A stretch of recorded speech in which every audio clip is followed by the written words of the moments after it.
I want to begin with the crime in Central Park. New York police say a group of migrant teenagers may be behind some of the recent robberies in one area. Let's take a live look over the scene right there tonight from Newscopter 7. You're going to see dozens more NYPD officers now on patrol. There have been 11 robberies in the park since late June and 30 since the start of the year. Eyewitness News reporter Janice Yu live there in Central Park with more on the new stepped-up security inside Central Park. Janice.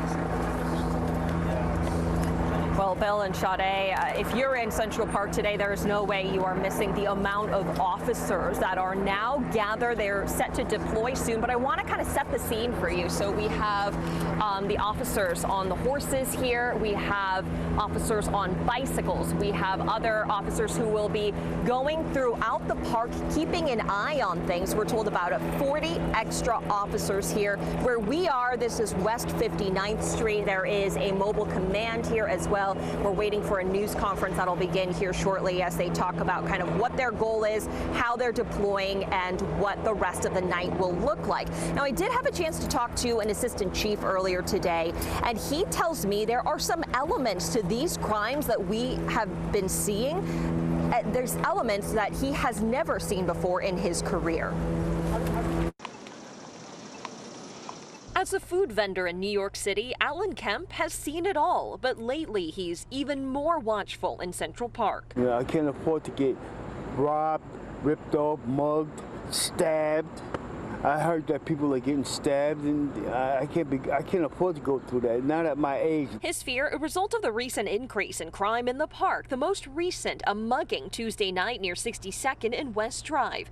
Assistant Chief Jason Savino says there have been 11 robberies in the park since June 27th, and he says 8 of them are likely connected. You'll start to see, like I described, the wolf pack. Savino says the suspects in these crimes are in large groups, what he calls wolf packs, like this mugging on August 1st. He says they take off with things like wallets, phones, and bags. So you could imagine the feeling. Imagine the feeling of that individual, predominantly tourists or soft targets, sitting on a bench and then ultimately being victimized by these wolf pack type robberies. It's tremendously concerning, and it's a new phenomenon not only to Central Park, but really to the area. He says many of the suspects in these crimes live in city-run migrant shelters, and their average age is just 15.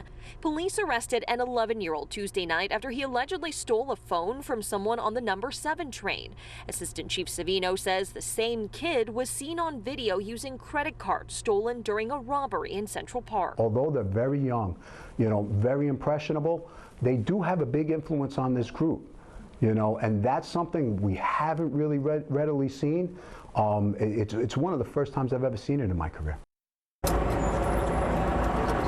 Well, the NYPD has also said that it will start deploying drones. That is expected to happen later this month. And until then, if you are in Central Park, you are expected to see many more officers who will be out patrolling, especially after sunset, which is when they say a lot of these crimes have been occurring. Live in Central Park, Janice Yu, Channel 7 Eyewitness News.